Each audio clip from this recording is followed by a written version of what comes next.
According to the Florida Department of Health, the most dangerous thing in Florida water is not the alligator. It is not the shark either. It is a pastel blue and purple bubble no bigger than a sandwich that drifts along the surface looking like a child's balloon. And trailing beneath it, invisible in the water, are tentacles that can reach 160 feet, roughly the width of a football field, every inch of them loaded with stinging cells that still fire after the animal is dead. That is number one on the state health department's own list, and almost nobody who swims in Florida every summer has ever heard of it, because Florida is the most water-surrounded state in the country. The Atlantic on one side, the Gulf on the other, and in between more lakes, springs, rivers, canals, and retention ponds than almost anyone can count. There is more water here than land in some counties, and the people who live in it, swim in it, wade in it, and let their children play in it every single day have made a quiet, collective decision not to think about what is in there with them. Today we are counting down 13 dangerous creatures in Florida waters that locals pretend do not exist. Ranked not by which one is deadliest on paper, but by how completely the people in that water have trained themselves to feel nothing at all.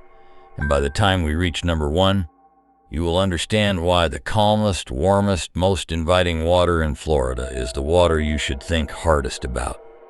If this is the kind of thing that keeps your mind turning after dark, subscribe now. It takes 2 seconds. And tell me one thing in the comments. What water are you closest to right now? I want to see how far these reach. Now let us get in. Number 13, the catfish.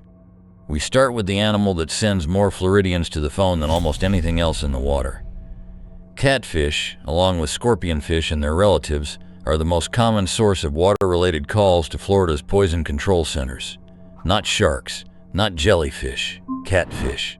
Because a catfish carries venomous spines in its fins, and the moment a person grabs one off a hook or steps on one in the shallows, those spines drive in and inject. Here is the denial. Nobody fears a catfish. It is the fish you eat, the fish a child catches off a dock, the friendly whiskered thing at the bottom of every canal in the state. But the sting causes intense pain and swelling, and in some people a dangerous allergic reaction. Number 13 belongs to the animal Florida has completely disarmed in its imagination, and which quietly injures more people than the monsters do. Number 12, the moon jellyfish and the seasonal blooms. Now to a danger that arrives without warning and in overwhelming numbers. Over 3 days in 2018, roughly 800 people were stung by jellyfish along the central Florida coast when currents pushed an enormous bloom of moon jellyfish onto the beaches. Not one bad encounter. 800 people in 72 hours. The denial is that Floridians treat jellyfish as a nuisance rather than an event, a thing you might get stung by once, unlucky. But blooms are driven by currents and season, and when one arrives, an entire stretch of coastline becomes unswimmable overnight. Most species deliver a painful sting rather than a serious injury, which is why this sits at 13 and not higher. Number 12 goes to the danger that shows up 800 at a time and is gone before anyone updates their assumptions. Number 11, the lionfish. Now to the beautiful invader that has taken over Florida's reefs. The lionfish was introduced into Florida waters in the 1980s, probably released from aquariums, and it has since spread through the Atlantic and the Gulf, eating native reef fish at a rate the ecosystem cannot absorb. It is stunning to look at, striped in red and white with long feathery fins fanned out around it. Those fins are the problem. A lionfish carries 18 venomous spines present along its back, belly, and sides, giving it protection from every angle. A sting brings intense pain and swelling, and more serious cases bring headaches, nausea, numbness, dizziness, and in rare instances, convulsions. The denial is the beauty, again, the same trap as the coral snake on land. It looks like an aquarium ornament. Divers reach toward it. Number 11 belongs to the gorgeous invader wearing 18 needles. Number 10, the stingray. Now to the animal Florida takes so seriously that it invented a walk for it. From April through October, signs go up along Florida beaches instructing visitors to do the Stingray Shuffle, sliding their feet along the sand rather than stepping down. because stingrays migrate into the warm shallows in enormous numbers and bury themselves in the sand exactly where people wade. A stingray does not attack. It lies still, hidden, and when a foot comes down on it, the barbed spine on its tail whips up in defense, driving a serrated, venom-coated barb into the ankle or calf. It is one of the most common serious marine injuries in the state. The denial is that the beach is the one place people relax completely, kicking through the shallows without a thought, in the exact season the rays are thickest underfoot. Number 10 goes to the animal Florida had to teach an entire population how to walk around. Number 9, the great barracuda. Now to the ambush predator patrolling the clear water of the Keys and the reefs.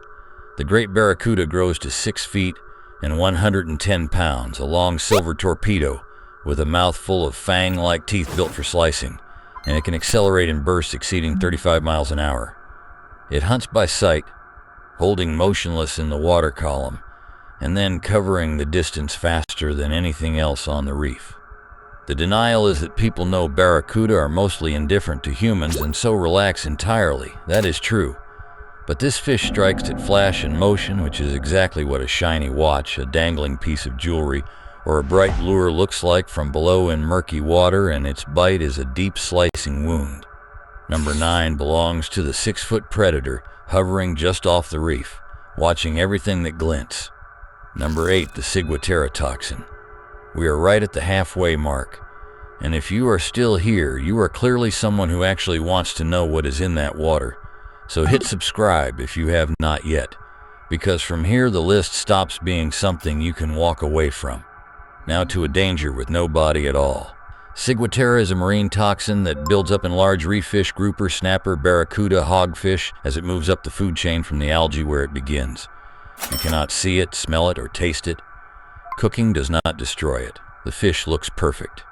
Symptoms appear within 6 to 24 hours of eating the fish and can include vomiting, numbness, and a bizarre, well-documented effect where hot and cold sensations reverse, so cold water feels burning on the skin. For some people, the neurological symptoms last months. The denial here is complete, because there is nothing to see.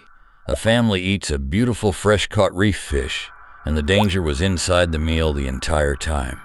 Number 8 goes to the invisible poison riding home in the cooler. Number 7, the Portuguese man-o'-war. This is the animal from the opening, and the one the state's health department puts at the top of its own list. The man-o'-war is not a jellyfish at all. It is a siphonophore, a colony of separate organisms living and functioning as one animal, floating with a gas-filled bladder of blue and violet sitting above the surface like a small sail. Beneath it hang the tentacles, and this is the number that matters. They can stretch as far as 160 feet below and around the float, roughly the width of a football field, every inch lined with stinging cells, which means you can be stung by an animal you never saw, one you were nowhere near, and those cells continue to fire long after the animal has washed up and died on the sand, which is why beached ones injure children who poke at them. The denial is that it looks harmless and pretty, a bubble on the water, when its reach is the length of half a city block. Number 7 belongs to the animal you can be attacked by from 100 feet away. Number 6, the Burmese python. Now to fresh water and to the invader that has rewritten South Florida. The Burmese python was released into the Everglades through the exotic pet trade, and it now breeds across more than 1,000 square miles of the state. Large females exceed 17 feet, and the part almost everyone misses is that this is a water snake. It swims exceptionally well, moving through canals, marshes, and flooded ground, and it has been documented crossing open water. The denial is distance. People picture the python as a deep Everglades problem, far from anywhere they would go. But its range is expanding. It uses the canal system as a highway, and across the southern Everglades it has erased the mammals, raccoons, opossums, bobcats, rabbits, foxes by upward of 90%. Number 6 goes to the 17-foot constrictor, moving through the same water network that runs behind neighborhoods. Number 5, the bull shark. Now to the shark that will not stay in the ocean. Florida leads the entire world in shark bites, year after year, and the animal responsible for much of that reputation in shallow water is the bull shark, which can regulate the salt in its own body and move freely from the Atlantic or the Gulf into brackish bays, river mouths, and well up Florida's rivers and canals. Females reach 11 feet and several hundred pounds. The denial is the mental map. Everyone accepts sharks in the ocean and takes that as the boundary of the risk. So the family floating a tidal creek or the man wade fishing a coastal river at dusk, there is no line on the water. The bull shark favors exactly that warm, murky, shallow, low visibility water, which is the same water people find most inviting. Number 5 belongs to the predator that ignored the one rule the whole state relies on. Number 4, the American alligator. Now to the animal everyone expects on this list, and the reason it is not higher is the entire point. There are roughly 1.3 million alligators in Florida, in every one of the state's 67 counties, in the lakes, rivers, canals, retention ponds, golf course hazards, and drainage ditches. An adult passes 10 feet and holds motionless at the surface like a floating log for hours before moving faster than a person can react. And nobody is afraid. That is the denial, and it is the deepest one in the state. Not that the gator is hidden, but that it has been so completely absorbed into daily Florida life that it registers as scenery, a fixture, almost a mascot. Wildlife officers will tell you the truly dangerous alligator is the one that has been fed until it lost its fear of people.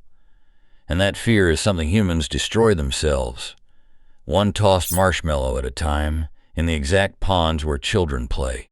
Number 4 belongs to the apex predator an entire state has decided is furniture. Number 3, the alligator gar. Stay in that fresh water, because something older is down there with the gators. The alligator gar grows past 8 feet and 300 pounds in Florida's rivers and lakes, armored in hard diamond scales, its long snout carrying 2 rows of needle teeth. Its lineage runs back over 100 million years, meaning it was already ancient when the last dinosaurs were alive. The denial here is the inverse of the alligators.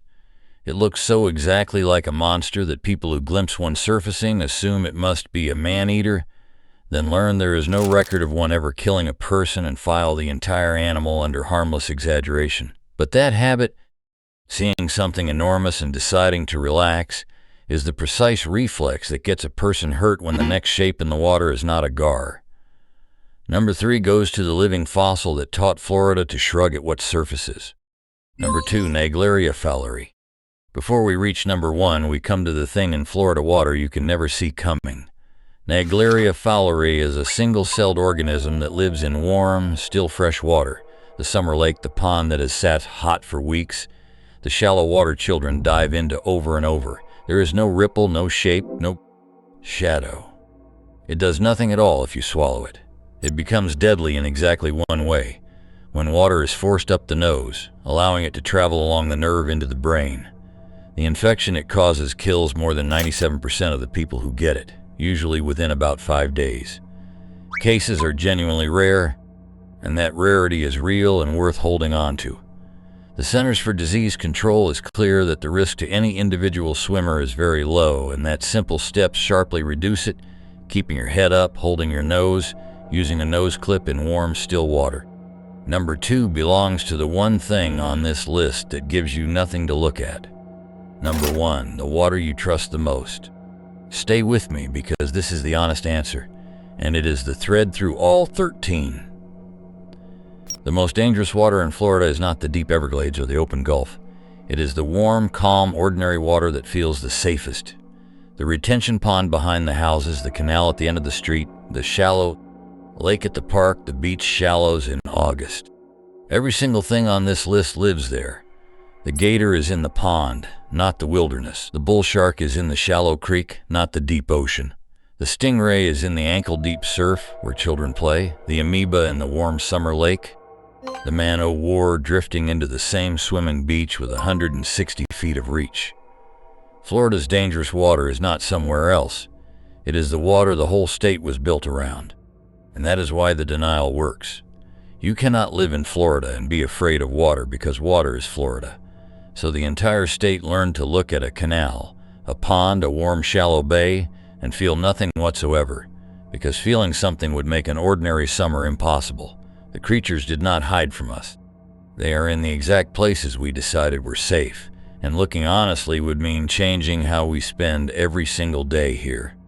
So the next time you are standing in Florida water, at the beach, at the boat ramp, at the edge of the pond behind the house, remember that the calm surface tells you nothing about what is in there, and that the ease you feel was never a fact about the water.